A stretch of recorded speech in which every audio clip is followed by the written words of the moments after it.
Hey, what's going on, everyone? Today we're going to be sitting down and really talking through the brand new Gears of War Reloaded update, version 1.007001.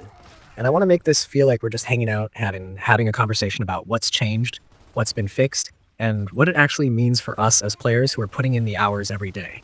I know sometimes patch notes can look short, like just a couple lines about stability and matchmaking, but if you've been around Gears long enough, you know those lines can hide a world of differences once you actually get into the game. So I want to take my time here, not just to tell you what the patch notes say, but to break down how it might affect your moment-to-moment gameplay, the community experience, and even the way we think about future updates. This one's going to be a long talk, so settle in and let's get into it. So first things first, stability and performance fixes. That's the big headline on this patch. And while that might not sound flashy, it's probably one of the most important things that keeps the game alive for the long term. If you've been playing Gears Reloaded since launch, you've probably had at least one moment where the game stuttered in the middle of a heated fight, or you saw a weird hitch right as you were lining up a Nasher shot. Those little moments can change the outcome of a round, and they're super frustrating. With this update, the developers are saying they've addressed some of those crashes and smoothed out the overall frame pacing. What that means in simple terms is you're less likely to get pulled out of the game at the worst possible time. And if you're on console, the experience should feel more consistent even when things get chaotic on screen, with explosions, smoke, and multiple players fighting it out in close quarters. Now, stability can sound vague, so let's talk about how that actually plays out. Imagine you're in a King of the Hill match. You're pushing into a ring with your squad and everything is hectic. Frag grenades going off, 2 enemy players holding the cover with lancers, and a torque bow arrow zipping past your head. Before this patch, some players were reporting frame drops or even random crashes in those heavy particle moments. After this update, the goal is to have those scenes run more fluidly. So instead of feeling like the game is dragging down your reactions, it's keeping up with what you're trying to do. If you've been grinding ranked, that's a huge difference because any technical hiccup can swing your ranking progression in a negative way. Then, there's the matchmaking improvements, and this is where things get really interesting. Matchmaking in Gears has always been a hot topic. Sometimes you end up in matches where it feels completely fair and competitive, and other times you're thrown against a stacked team with communication on point while you're sitting there with randoms who don't even have mics. This patch is addressing matchmaking consistency, which should mean that it balances skill levels better and also reduces some of the connection issues that can make matches feel laggy or uneven. I know a lot of us have had those games where you shoot first, you swear you got the kill, but somehow the other player soaks up the damage and downs you instead. 9 times out of 10, that comes back to connection differences. If this patch really does tighten that up, the game will feel fairer overall, and fairness is the #1 thing that keeps people engaged in competitive shooters like this. And I think this is a great chance to talk about how even small behind-the-scenes tweaks can ripple through the whole experience. When matchmaking is off, players get frustrated. They leave matches early, they complain in forums, and some even take breaks from the game entirely. But when matchmaking feels good, people stick around longer. They're more willing to play one more match, and the community stays healthier. So while the patch notes might just say matchmaking improvements, that's potentially one of the most meaningful changes for the long-term health of Gears Reloaded. Another thing worth talking about is how the developers mentioned overall performance improvements beyond just crashes. On PC, some players were reporting inconsistent frame rates even on high-end rigs.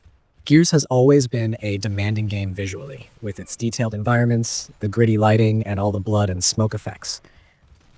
Optimization can be tricky when you're pushing that level of detail, but it seems like they've made progress in smoothing that out. If you're someone who plays on a monitor with a high refresh rate, that could mean your frames are now holding steady closer to your target refresh instead of dipping down in heavy firefights. That alone can make the game feel a lot more responsive, and responsiveness is everything when it comes to competitive shooters. Now let's step back and think about how these fixes play into the overall timing of Gears Reloaded's life cycle. The game has been out for a little while now, and updates like this usually happen when the developers have collected enough feedback from both casual and competitive players. It's like a constant back and forth. Players report the issues, the devs analyze the data, test fixes, and roll them out in patches. This particular update might look like a maintenance patch, but those are the updates that slowly build the foundation for bigger features down the road. You can't roll out flashy new content if the core game is still unstable. So in a way, These stability patches are like the invisible work that makes future content possible.